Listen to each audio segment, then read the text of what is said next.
আজকে স্ম্যাকডাউন তো ডব্লিউডব্লিউ আগে থেকে টেপ করে রেখেছিল, আর যখন লিক ফুটেজেসগুলো দেখলাম আর স্পয়লার পেয়ে গেলাম তখন ভাবলাম যে এত বেশি ইলজিক্যাল জিনিস কেন হচ্ছে। তাও ভাবলাম যে একবার অরিজিনাল স্ম্যাকডাউন যখন এয়ার হবে তার জন্য একবার ওয়েট করে নিই। বলা যায় না হয়তো কিছু মিস করে যাচ্ছি, হয়তো জিনিসগুলো খুব ভালোভাবে হচ্ছে, কিন্তু আজকে স্ম্যাকডাউন দেখার পর বুঝতে পারলাম যে সব কিছু ইলজিক্যাল হচ্ছে আর তেমন কিছু বড়সড় ব্যাপার তো নয়। আজকে স্ম্যাকডাউন বহুতই বেকার হয়েছে, মানে ড্রু ম্যাকিন্টায়ারের রিটার্ন হয়ে গেল, বড় বড় ম্যাচেস বুক হয়ে গেল, কিন্তু স্ম্যাকডাউন বেকারই ছিল।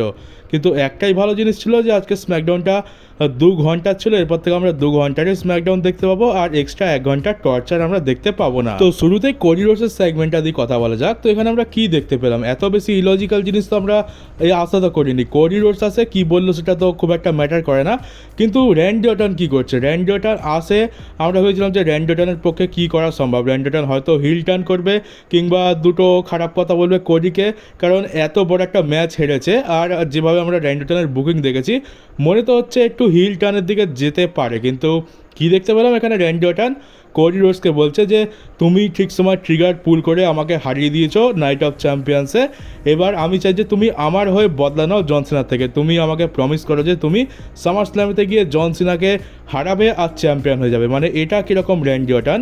যারা বেশ কিছু সময় ধরে র্যান্ডি অর্টনকে দেখছো তাদের তো এটা আজব লাগবে, আর আমার তো একটু বেশি আজব লাগছে, কারণ আমি 2009, 2008, 2010 সালের র্যান্ডি অর্টনকে দেখে বড় হয়েছি।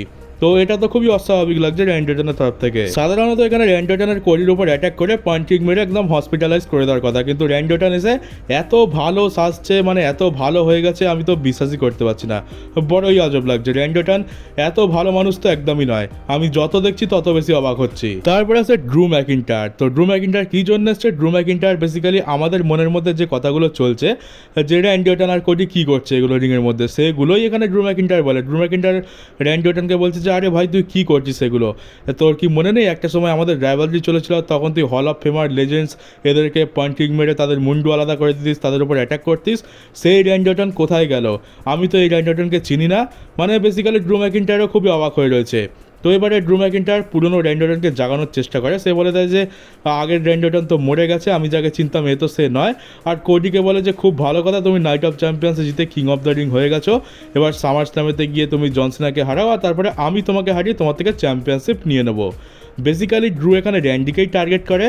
আর দেখতে গেলে স্টোরি লাইনের তেমন তো কোনো সেন্স নেই, শুধুমাত্র র্যান্ডি অর্টন কেন এমন করছে এটা ড্রু ম্যাকিন্টায়ারের মেন কথা। ড্রু ম্যাকিন্টায়ার এখানে বেশ কিছু কটু কথা বলে র্যান্ডি অর্টনকে জাগানোর চেষ্টা করে, আর লাস্টে বলে দেয় যে র্যান্ডি অর্টন মরে গেছে, মানে র্যান্ডি অর্টনের মধ্যে যে লেজেন্ড ভাবটা ছিল সেটা মরে গেছে, র্যান্ডি অর্টন আর আগের মতো নেই। আর ক্যারেক্টারের কী হাল তো আমরা দেখেই নিয়েছি, র্যান্ডি অর্টন এখন প্রচণ্ড উইক ক্যারেক্টারের হয়ে গেছে। তারপরে র্যান্ডি অর্টনের সহ্য হয় না, ড্রুকে আরকেও লাগিয়ে দেয়। আরকেও লাগানোর পর একটা লুক আমরা দেখতে পাই, যেটা সে কোডি রোডসের দিকে তাকায় এমন একটা লুক দিয়ে মনে হচ্ছে যে এইবার তো কোডির ওপর অ্যাটাক হবে, কিন্তু আমি জানতাম এখানে কিছুই হবে না, কারণ র্যান্ডি অর্টন এরকম লুক এর আগে অনেকবার দিয়েছে, আর বহু দিন ধরে র্যান্ডি অর্টনের হিল টার্ন আমরা টিজ দেখতে পাচ্ছি, কিন্তু কোনো বাইরে কিছু হয় না। আর বাকি সময়ের মতো এবার আমরা কিছুই দেখতে পেলাম না, শুধুমাত্র ওই লুকটা আর ওই টিজটা ব্যাস। তো এবার আদৌ হিল টার্ন হবে কি হবে না, কবে হবে সে তো আমরা জানি না, সবই ওপরওয়ালার ভরসায়। আর এখন ড্রু ম্যাকিন্টায়ারকে যেহেতু আরকেও মেরে দিয়েছে, স্টোরি লাইনে তেমন কোনো সেন্স নেই, তাও এই ম্যাচটা অফিসিয়াল হয়ে গেছে night of champion Saturday nights main ইভেন্টের জন্য। স্যাটারডে নাইটস মেন ইভেন্টের কার্ডে একটা বড় ম্যাচ রাখতে হয়, তাই জন্য এই ম্যাচটাকে রাখা হয়েছে। স্টোরি লাইনের তেমন কোনো লজিক দেখতে পাচ্ছি না। একটা সময় এটা মেন স্টোরি লাইন ছিল লকডাউনের সময়, আমরা ওই সময় স্টোরি লাইনটা এখনও মনে রাখি, কারণ ওটাকে তেমনভাবে বুক করা হয়েছিল। র্যান্ডি অর্টনের ক্যারেক্টার একটা আলাদা লেভেলে ছিল, আর ড্রু ম্যাকিন্টায়ারও তখন একটা আলাদা লেভেলে ছিল, তো সেই জন্য সেটা আমাদের মনে রাখতে মানে এখনও মনে আছে। কিন্তু এখন এটা একটা র্যান্ডম ম্যাচ লাগছে, ডব্লিউডব্লিউ স্যাটারডে নাইটস মেন ইভেন্টের ম্যাচ কার্ড ভালো করে সেই জন্য এটাকে বুক করা হয়েছে।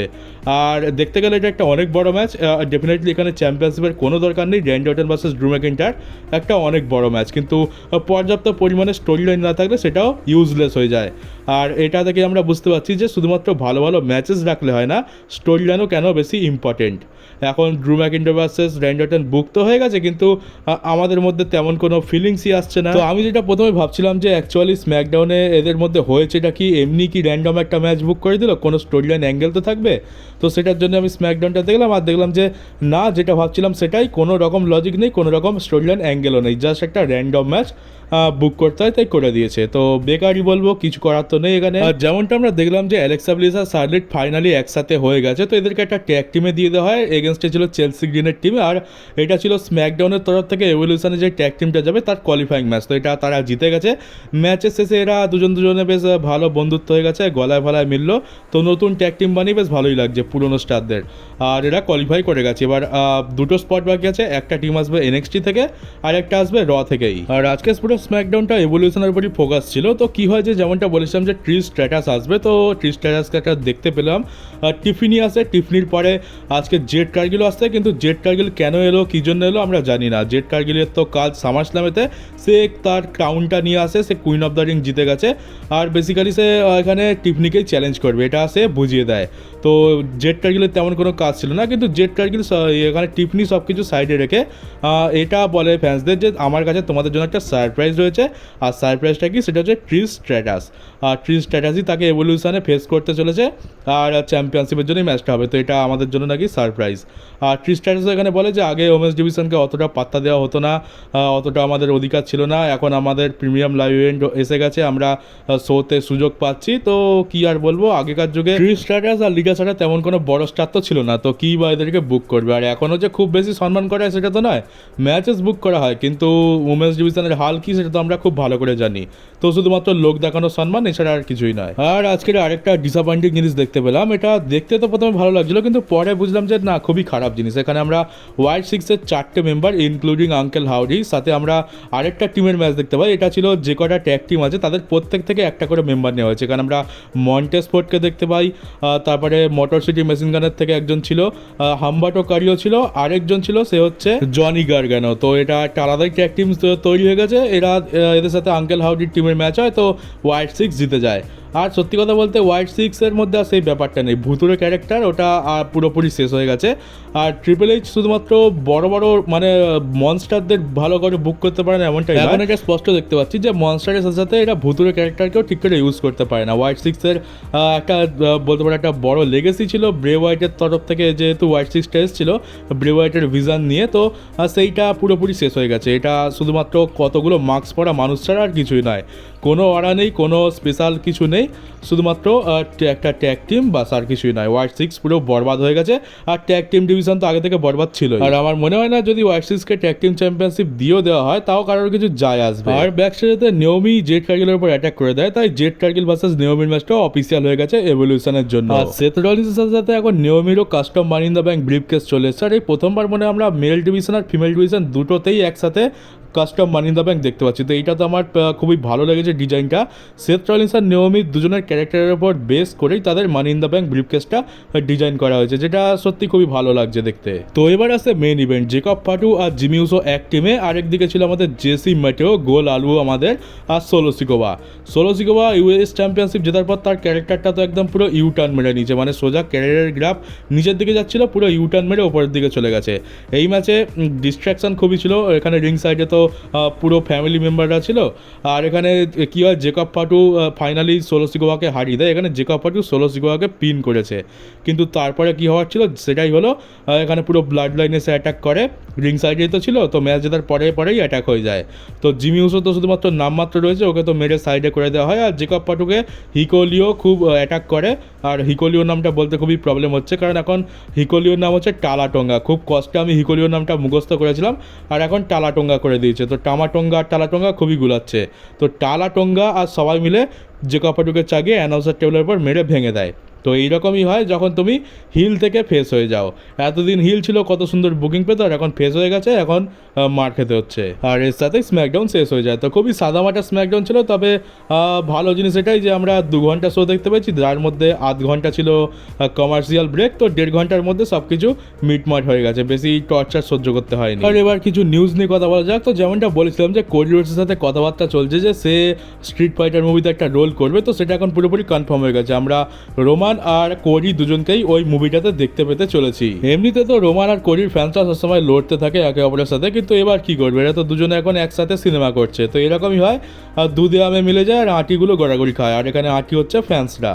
আর এরপরে স্টিংকে নিয়ে একটা নিউজ রয়েছে যে AEW অল ইন যেটা হতে চলছে টেক্সাস থেকে, সেখানে আমরা স্টিংকে দেখতে পাবো। স্টিংয়ের রিটার্নের ওখানে প্ল্যান চলছে, হয়তো একটা ক্যামিও রোলে আমরা দেখতে পেতে পারি। তো আমরাই তো খুব একটা AEW দেখি না, দেখা তো অনেকদিন হয়ে গেল ছেড়ে দিয়েছি। তবে ভাবছি যে এই AEW অল ইনটা দেখবো, কারণ নাকি এখানে AEW অনেক বড় বড় ম্যাচেস বুক করেছে, আর AEW নাকি এখন সত্যিকারে ভালো হচ্ছে। ডিন অ্যামব্রোজের টিম খুব ভালো কাজ করছে। আরেকটা ম্যাচ দেখলাম যেটা অনেক বড় একটা ম্যাচ, সেটা হচ্ছে কেনি ওমেগা ভার্সেস কাজুচিকা ওকাডা। এটা একটা ডেফিনেটলি অনেক বড় ম্যাচ, তো এটা এই ম্যাচটা তো দেখতেই হবে। আমি ভাবছি যে এবার AEW অল ইন যেদিন হবে সেদিন আমি দেখবো। স্টোরি লাইনের তো মাথা মুন্ডু কিছু জানি না, কি হচ্ছে না হচ্ছে, শুধুমাত্র প্রিমিয়াম লাইভ ইভেন্টটা দেখবো। আর যাই হোক, ম্যাচগুলো বড় বড় রয়েছে, আর এখানে রেসলিং তো একদম এক নম্বর হবে। স্টোরি লাইন হয়তো বুঝতে পারবো না কার জন্য কি হচ্ছে, তবে ম্যাচগুলো দেখে ডেফিনেটলি এনজয় করবো। তো আমি তোমাদেরকে সাজেস্ট করবো যে তোমরা একবার দেখো, ভালো ভালো জিনিস তোমরা দেখতে পাবে। আর এবার সামার স্ল্যাম নিয়ে তোমাদের একটা খারাপ জিনিস বলি, সেটা হচ্ছে যে সামার স্ল্যাম এবারে 2টো নাইটের হতে চলেছে, খুবই ভালো কথা। আর এইরকম একটা বড় শো যদি বুক করতে হয় তাহলে কম করে হলেও 1-1.5 মাসের টাইম তো লাগে, কারণ র স্ম্যাকডাউনের কম করে হলেও 5 থেকে 6টা এপিসোড তো লেগে যায় স্টোরি লাইন বিল্ড করতে। যদি কোনো পুরনো স্টোরি লাইন হয় যেমন CM পাঙ্ক জন সিনা, সেটা বিল্ড করতে 2 সপ্তাহের মধ্যেই হয়ে যেতে পারে, কিন্তু এখন তো নতুন নতুন স্টোরি লাইন শুরু হয়, তো সেগুলো বিল্ড করতে সময় লাগে, নাহলে ফ্যান্সরা ইনভেস্টেড হয় না। আর তোমরা জেনে অবাক হবে যে সামার স্ল্যাম হতে মাত্র 3 সপ্তাহ বাকি আছে, মানে 3টে র আর 3টে স্ম্যাকডাউন। বুঝতেই পারছো এর মধ্যে WWE কী বা বানাবে আর কী বা হাইপ করবে। এখানে Cody versus Johnson officially confirm হয়ে রয়েছে, আরও কিছু ম্যাচেস কনফার্ম হবে। 2টো নাইটের হচ্ছে যেহেতু, তো হয়তো 5টা করে শো দেখতে পাবো, ওর থেকে বেশি তো WWE করবেও না, কারণ 3 সপ্তাহের মধ্যে কী বা স্টোরি লাইন বিল্ড করবে, আমরা কম ম্যাচেসই দেখতে পাবো। তবে যে ম্যাচেসগুলো বুক হবে সেগুলোর প্রতিও আমাদের খুব একটা হাইপ থাকবে না। একদম তোমরা এটা রেসলম্যানিয়ার মতো ধরে নিতে পারো যে নামেই একটা বড় শো, 2টো নাইটের হতে চলেছে, কিন্তু কোনো রকম হাইপ নেই। তার পেছনে কারণটাই হচ্ছে যে স্টোরি লাইন হজম করার টাইমই পাচ্ছে না কেউ। যখনই সামনে এরকম কোনো বড় ইভেন্ট থাকে তো তার স্টোরিটা ভালো করে বিল্ড করার জন্য টাইম চাই, কিন্তু মাত্র 3 সপ্তাহ টাইম, আর তার মধ্যে পরের সপ্তাহে দেখতে পেতে চলেছি আমরা স্যাটারডে নাইটস মেন ইভেন্ট। এখন পুরো ফোকাস স্যাটারডে নাইটস মেন ইভেন্টের উপরে। স্যাটারডে নাইটস মেন ইভেন্টে সব কিছু শেষ হবে, তারপর বাঁচবে মাত্র 2 সপ্তাহ। 2 সপ্তাহের মধ্যে পুরো সামার স্ল্যামের ম্যাচ কার্ড আর স্টোরি লাইন ডাব্লিউডব্লিউকে বানাতে হবে, যেটা খুবই মুশকিল। ওই 2 সপ্তাহের মধ্যে ফ্যান্সরা সব কিছু হজম করতে পারবে না। ফ্যান্সরা অর্ধেক ম্যাচ তো দেখেই অবাক হয়ে যাবে যে এই ম্যাচটা কী জন্য হচ্ছে, কীভাবে হচ্ছে, আর এর পেছনে স্টোরি লাইনটাই বাকি। তোমাদের মনে হবে খুবই র্যান্ডম ম্যাচ ডাব্লিউডব্লিউ বুক করে দিয়েছে, আর তেমন কোনো হাইপও থাকবে না, শুধুমাত্র অনেক বড় ডাব্লিউডব্লিউ অনেক বড় করে দেখাচ্ছে, এই যা। তো এটা একটা খুবই নেগেটিভ পয়েন্ট। আর এখান থেকে বোঝা যাচ্ছে ডাব্লিউডব্লিউ পুরোপুরি বিজনেস কেন্দ্রিক হয়ে গেছে। তারা শুধু নোট ছাপাতে ব্যস্ত, বড় বড় ম্যাচেস বুক করে দাও আর টিকিটের দাম বাড়িয়ে নোট ছাপাও, আর স্টোরি লাইনের কোনো আর দরকার নেই। সেটাই এবারে সামার স্ল্যামের সাথে হতে চলেছে। তো যদি তোমাদের এমন দেখো যে সামার স্ল্যাম হতে আর 1 সপ্তাহ বাকি আছে আর কোনো হাইপ নেই, তাহলে অবাক হয়েও না। আর যদি আচমকা শুনতে পারো যে কালকেরই সামার স্ল্যাম, তাহলে সেটা অবাক হয়েও না, কারণ দেখতে দেখতে সামার স্ল্যাম চলেই আসবে। আর এখন তো আমাদের অবস্থা এমন হয়ে গেছে যে আমাদেরকে প্রত্যেকবারই এমনটা মনে হয় যে আরে এত তাড়াতাড়ি একটা প্রিমিয়াম লাইভ ইভেন্ট চলে এলো, আমাদেরকে বলা হচ্ছে যে এই তো সামনের শনিবারই আমরা এত বড় একটা শো দেখতে পেতে চলেছি। তো আমরা হচ্ছে যে বাবা এত তাড়াতাড়ি টাইম চলেও এলো। তো এটা হচ্ছে তো এই জন্যই, কারণ আমরা হজম করার টাইমই পাচ্ছি না স্টোরি লাইন।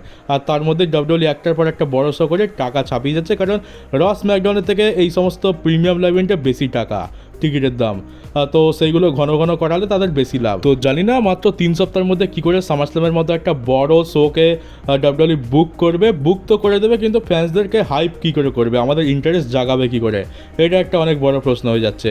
তারপরে 1 সপ্তাহ তো বাদই চলে যাবে স্যাটারডে নাইটস মেন ইভেন্টের জন্য। এখন এই সামনের সপ্তাহটা পুরো ফোকাস করবে স্যাটারডে নাইটস মেন ইভেন্টের জন্য। আর তার পরের সপ্তাহ থেকে আমরা সামার স্ল্যামের গল্প শুরু হতে দেখতে পাবো, মানে শুরু হতেই শেষ হয়ে যাবে। 2 সপ্তাহ মাত্র টাইম, এই সপ্তাহে হলো, তার পরের সপ্তাহে হলো, আর তারপরে উইকেন্ডের লাস্টে সামার স্ল্যাম হয়ে যাচ্ছে। তো জানি না ডাব্লিউডব্লিউ কীভাবে বুক করবে, আর সব থেকে বড় কথা আমরা কীভাবে এই জিনিসটাকে নেবো, ফ্যান্সরা কীভাবে এই জিনিসটাকে হজম করবে। আর তোমরা ভেবে দেখবে যে অলরেডি কিন্তু আমরা জন সিনা ভার্সেস কোডি রোডসের ম্যাচের জন্য কোনো হাইপ দেখতে পাচ্ছি না, যেন এই ম্যাচটা করালেও বাকি আর না করালেও বাকি, কারণ কোনো ইন্টারেস্টই নেই, এরকম জিনিস আমরা দেখতে পাচ্ছি। তো বুঝতেই পারছো বাকি ম্যাচ কার্ডের কী হাল হতে চলেছে। তো কি দেখা যাক কী হয়। আর তো চলো গাইজ, এই ভিডিওটা এই পর্যন্ত ছিল। কেমন লাগলো কমেন্ট বক্সে অবশ্যই জানিও। নতুন থাকলে চ্যানেলটাকে সাবস্ক্রাইব করে নোটিফিকেশন বেলটাকে অন করে দিও, পারলে ভিডিওটাকে শেয়ারও করে দিও। তো চলো দেখা হচ্ছে ডাব্লিউডব্লিউর পরের একটা নিউজ ভিডিওতে।